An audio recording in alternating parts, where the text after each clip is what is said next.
খবর শুনছেন Barak news TV থেকে। প্রথমেই হেডলাইন্স। কাবুগঞ্জ গবাদি পশু বাজার বন্ধের অপপ্রচারের তীব্র প্রতিবাদ। বুধবার স্বাভাবিকভাবেই বসবে বাজার। শিলচরের রাজপথে আলপনায় ভাষা আন্দোলনের বার্তা। মাতৃভাষা রক্ষার দাবিতে শিলচরের বিভিন্ন শিক্ষা প্রতিষ্ঠানে পথনাটক, বর্ণমালার কান্না পরিবেশন এআইডিএসওর। হাইকোর্টের বেঞ্চ স্থাপনের দাবিতে জোরালো আওয়াজ বরাকবঙ্গের। সর্বাঙ্গীন বিকাশে যোগাভ্যাসর বিকল্প নেই, কর্নেল চামলি। যৌথ উদ্যোগে বদপুর ঘাটে চক্ষু পরীক্ষা শিবির, চশমা বিতরণ। চিরুকান্দির মাঠ থেকে অজ্ঞাত পরিচয় যুবকের রক্তাক্ত মৃতদেহ উদ্ধার, চাঞ্চল্য। বিস্তারিত খবরে যাওয়ার আগে অনুরোধ, ভিডিওটি লাইক করে চ্যানেলটি সাবস্ক্রাইব করে রাখুন। এবার আসছি বিস্তারিত সংবাদে। কাবুগঞ্জ গবাদি পশু বাজার বন্ধ করে দেওয়া হয়েছে বলে সামাজিক মাধ্যমে ছড়িয়ে পড়া অপপ্রচারের তীব্র প্রতিবাদ জানিয়েছে বাজার পরিচালন সমিতি।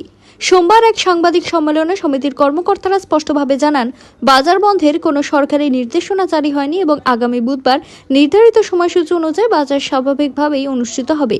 সাংবাদিক সম্মেলনে সমিতির পক্ষ থেকে জাবির হোসেন লস্কর এবং ইকবাল লস্কর অভিযোগ করেন, একটি অজ্ঞাত চক্র ইচ্ছাকৃতভাবে সামাজিক মাধ্যমে বিভ্রান্তিকর তথ্য ছড়াচ্ছে। এর ফলে ক্রেতা ও বিক্রেতাদের মধ্যে অযথা আতঙ্ক বিভ্রান্তির সৃষ্টি হচ্ছে বলেও তারা উল্লেখ করেন। তারা জানান, কাবুগঞ্জ গবাদি পশু বাজার কাছাড় জেলা পরিষদের নির্ধারিত নিয়মনীতি মেনেই পরিচালিত হচ্ছে। বাজার বন্ধ করার বিষয়ে প্রশাসনের পক্ষ থেকে কোনো নির্দেশ না আসায় সাপ্তাহিক নির্ধারিত সূচি অনুযায়ী বাজার চালু থাকবে। বাজার পরিচালন সমিতির পক্ষ থেকে সাধারণ মানুষ ও ব্যবসায়ীদের প্রতি আহ্বান জানানো হয়েছে, যেন কোনো গুজবে কান না দিয়ে সরাসরি বাজারে এসে নিয়ম মেনে গরু মহিষ ক্রয় বিক্রয় করেন। বরাক উপত্যকার বাঙালির ভাষা ও অধিকার রক্ষার সংগ্রামের প্রতীক ঐতিহাসিক 19শে মে উপলক্ষে এবারও গোটা উপত্যকা জুড়ে মাসব্যাপী নানান কর্মসূচির আয়োজন করা হয়েছে। ভাষা শহীদদের স্মরণে শিলচর শহরের বিভিন্ন প্রান্তে এখন সাংস্কৃতিক আবহে রঙিন হয়ে উঠছে রাজপথ। ভাষা শহীদদের প্রতি শ্রদ্ধা জানিয়ে শহরের একাধিক গুরুত্বপূর্ণ এলাকায় শিল্পীদের উদ্যোগে চলছে আলপনা অঙ্কনের কাজ। শিলচর রেল স্টেশন চত্বর, সদরঘাট, আর্যপট্টি, শ্মশানঘাট সহ বিভিন্ন এলাকায় আলপনার মাধ্যমে ফুটিয়ে তোলা হচ্ছে বাংলা ভাষা আন্দোলনের ইতিহাস, বাঙালির আবেগ ও ভাষার অধিকার রক্ষার বার্তা। শিলচরের বিভিন্ন সাংস্কৃতিক সংগঠনের যৌথ উদ্যোগে গঠিত সম্মিলিত সাংস্কৃতিক মঞ্চের পরিচালনায় গান্ধীবাগ থেকে আয়োজিত আলপনা কর্মসূচিতে অংশ নেন বহু তরুণ শিল্পী ও সাংস্কৃতিক কর্মী। পাশাপাশি শহরের বিভিন্ন প্রান্তে আয়োজন করা হচ্ছে সাংস্কৃতিক অনুষ্ঠান, পথনাটিকা, গণসঙ্গীত ও কবিতা পাঠের আসর। উদ্যোক্তাদের বক্তব্য, ভাষা শহীদদের আত্মত্যাগ ও ভাষা আন্দোলনের ইতিহাস নতুন প্রজন্মের কাছে তুলে ধরাই এই উদ্যোগের মূল লক্ষ্য। সর্বাঙ্গীন বিকাশে যোগাভ্যাসর বিকল্প নেই, এমন বক্তব্য তিন আসাম এনসিসি শিলচর এর সিও কর্নেল সৌরভ চামলি। এনসিসি শিবিরে শিলচর নিরাময় স্কুল অফ যোগ এডুকেশনের এক যোগ শিক্ষা কর্মশালার পর ক্যাডেটদের উদ্দেশ্যে মতামত ব্যক্ত করেন তিনি। নিয়মিত যোগ প্রক্রিয়া অনুশীলনের উপর গুরুত্ব আরোপ করেন। তিন আসাম ব্যাটালিয়ন এনসিসির বার্ষিক শিবিরে রবিবার সকালে যোগ সেশন পরিচালনা করে শিলচর নিরাময় স্কুল অফ যোগ এডুকেশন পয়লাপুর নবোদয় বিদ্যালয় ক্যাম্পাসে হয় এই কর্মসূচি। এতে আধিকারিক সহ 500 ক্যাডেট অংশ নেন। রিসার্চ পার্সন হিসেবে ছিলেন নিরাময় স্কুল অফ যোগ এডুকেশনের লিগেসি পার্সন তথা মুখ্য সংযোজক যোগাচার্য রাহুল ও ডিরেক্টর শতাক্ষী ভট্টাচার্য।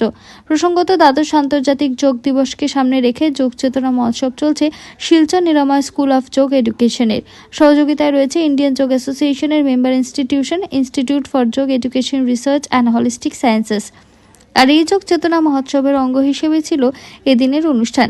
তিন আসাম ব্যাটালিয়ন এনসিসি শিলচরের সিও কর্নেল সৌরভ চামলির কথায়, ক্যাডেটদের সর্বাঙ্গীন বিকাশী নিরাময়ের এমন উদ্যোগ সঠিক অর্থেই লাভদায়ক। তিনি বলেন, কয়েক বছর ধরে নিরাময় স্কুল অফ যোগ এডুকেশনের সঙ্গে মিলে যোগ শিক্ষার প্রসার নানা কর্মসূচি করছে তিন আসাম ব্যাটালিয়ন এনসিসি।